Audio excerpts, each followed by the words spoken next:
Hello, everyone, and welcome. Today, we are exploring a simple but powerful idea.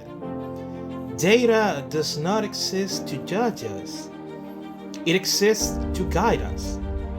Every number, every score, every small rise or fall is part of a story about learning, belonging, and the human mind at work.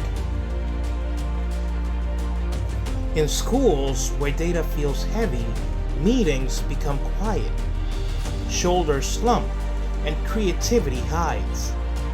But in schools where data becomes dialogue, teachers talk, share, and begin to see patterns like constellations. A positive data culture begins with one shift in perspective. We are not collecting numbers, we are collecting clues.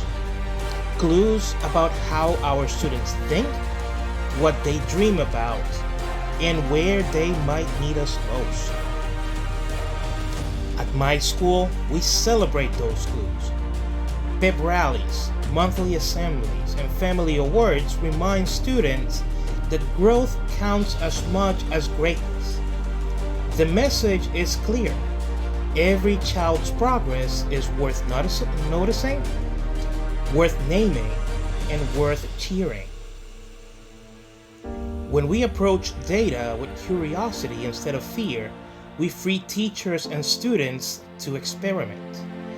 The literacy classroom becomes a laboratory of possibility. I once had a student who sighed, "I'm just bad at reading." We looked at her fluency chart together and noticed something magical. She was reading faster every week. Her eyes widened. Data had just told her a story of hope. One data set is like a single frame of a movie. It shows action, but not meaning. To understand the full narrative, we need multiple lenses. Diagnostic assessments tell us where to begin. Formative assessments guide our teaching in real time.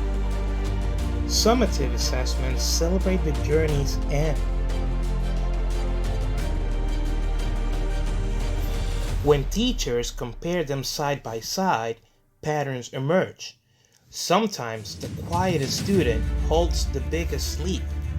Sometimes a class that looks strong in fluency needs deeper comprehension practice. The key is to listen before reacting. Diagnostic assessments are our magnifying glass. They reveal starting points. Formative assessments are our compass. They guide daily instruction. Summative assessments are our trophy shelf.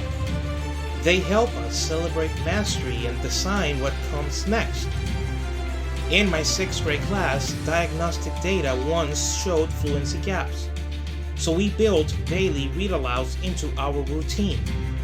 By the time we reached our summative, reading rate soared. And more importantly, students believed that they were readers. Choosing the right literacy assessment should feel empowering, not exhausting. As reading specialists, we can ask guiding questions that turn confusion into confidence. What specific skill am I trying to uncover? How will this data shape my next steps?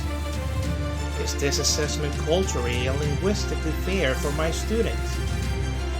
When teachers pause to reflect on these questions, assessment transforms from obligation into insight. It becomes a bridge between what students can do and what they might do tomorrow. The best data meetings are not autopsies of failure. They are birthplaces of possibility. When a teacher says, "My class struggled with main idea," we can respond, "Let's find out why." Then we dig together, compare writing samples, and design a short reteach. Suddenly, the conversation shifts from frustration to curiosity. The tone we set matters more than the numbers we share. With the right tone, data stops being cold and starts to breathe. Data culture is not about control, it is about care. Every chart, every score, every spreadsheet represents a child waiting for someone to notice their progress. Our work as reading specialists is to make sure those quiet victories are visible, to remind teachers that growth is happening, even on the days it feels slow. So let us keep asking questions, celebrating effort, and reading the data like a novel, full of characters, turning points, and triumphs.